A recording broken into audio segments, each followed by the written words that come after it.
Hello అండి. నేను బాగున్నాను. మీరు బాగున్నారా? Day 1 first class German class. Okay. ఇవాళైతే మనం ఏం నేర్చుకుంటున్నాము అంటే, ఫస్ట్ ఎవరైనా సరే స్కూల్‌లో అడిగిపెట్టిన వెంటనే ఏం నేర్చుకుంటారు?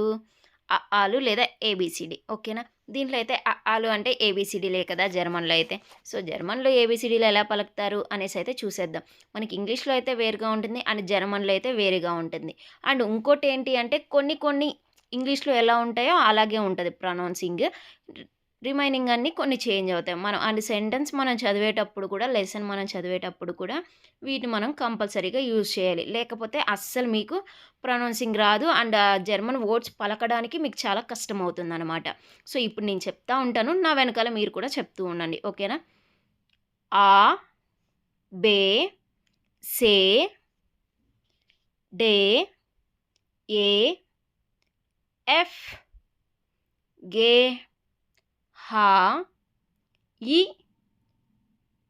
యట్, కా, ఎల్, ఎం, ఎన్, ఓ,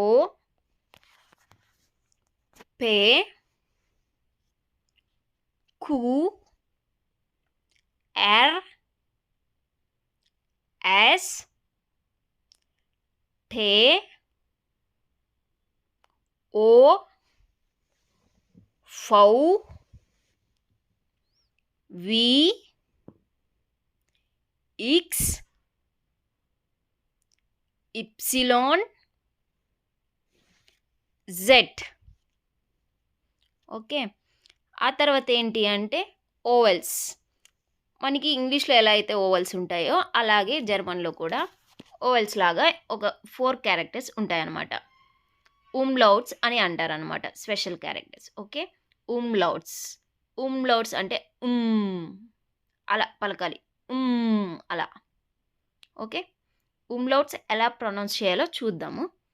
ఓకేనా? నాతో పాటు మీరు కూడా అలా రిపీట్ చేస్తూ ఉండండి. ఆవ్, ఓ, యూ. ఓకే. ఎసెట్, ఎసెట్.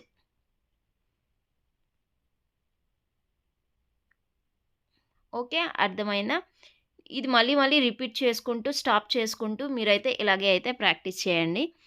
అండ్ ఈ ప్రొనౌన్సింగ్ అయితే మళ్ళీ మళ్ళీ పెట్టుకొని ప్రాక్టీస్ చేశారంటే అదైతే అలవాటయిపోతుందనమాట. ఓకేనా? ఉమ్లోట్స్ అయితే ఎక్కువ మీరు ఇచ్చేయాలి. అండ్ సెంటెన్స్ ఫార్మేషన్ చేసేటప్పుడు కూడా ఉమ్లోట్స్ మధ్యలో వస్తాయి. సో, అలాంటప్పుడు యూజ్ చేయాలి. అండ్ ఉమ్లోట్స్ ఏ, ఓ, యు ఇవే వస్తాయనమాట. ఎసెట్ అనేది డబుల్ ఎస్.